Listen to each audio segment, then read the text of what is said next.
2 semaines plus tard, changement de décor, direction la Suède pour le seul rallye sur neige et glace de la saison. Une véritable chasse gardée d'ailleurs pour les pilotes scandinaves, puisqu'en 36 éditions, comptant pour le championnat du monde, ils s'y sont imposés à 35 reprises. L'intrus du palmarès, car il y en a bien un, se nomme Sébastien Loeb, victorieux en 2004. Changement de réglementation également à l'occasion de ce rallye de Suède, puisqu'il y a le lancement de la spéciale de qualification.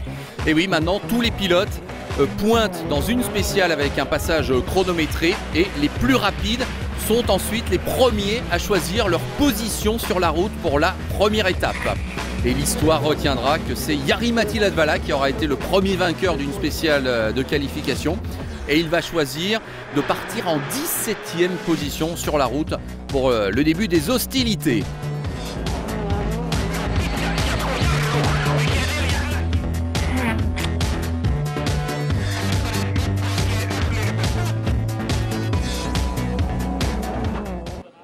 Malgré tout, de manière un petit peu surprenante, c'est Dani Sordo qui allait être le premier leader de ce rallye de Suède. L'Espagnol qui à ce moment-là a appris que Mini avait lâché ProDrive et qu'il n'allait donc pas disputer toutes les manches du championnat du monde. Une déception évidemment pour Sordo.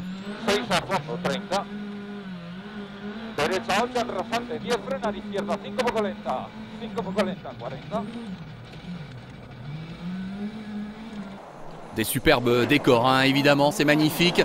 Et la prise de pouvoir de Sordo n'allait pas durer longtemps. Et à ce moment-là, c'est Mats Östberg qui se met en évidence et qui est en tête du rallye. Alors que pour Sébastien Loeb, ça ne se passe pas très bien.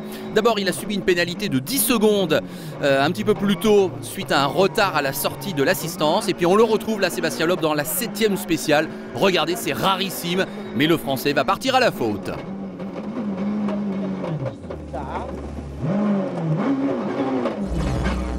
Voilà, ça n'a l'air de rien peut-être, mais sachez que dans cette histoire, il va perdre 2 minutes et pratiquement donc tous ses espoirs de bien figurer. Alors chez Citroën, Loeb n'est peut-être plus dans le coup, mais il y a bien sûr toujours Mikko Hirvonen, qui est la recrue pour cette année 2012 du côté du constructeur français. Mikko Hirvonen, effectivement, qui a pour mission d'aller chercher la victoire.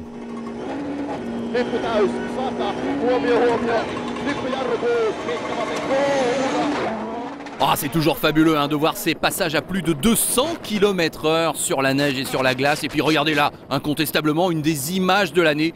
Formidable production télévisuelle de la part de nos amis suédois qui nous proposent cette vue d'hélicoptère avec la voiture qui s'inscrit dans les boucles de cette spéciale. Sublime, et une belle bataille à ce moment-là entre Mikko Hirvonen et Jari-Matti Latvala.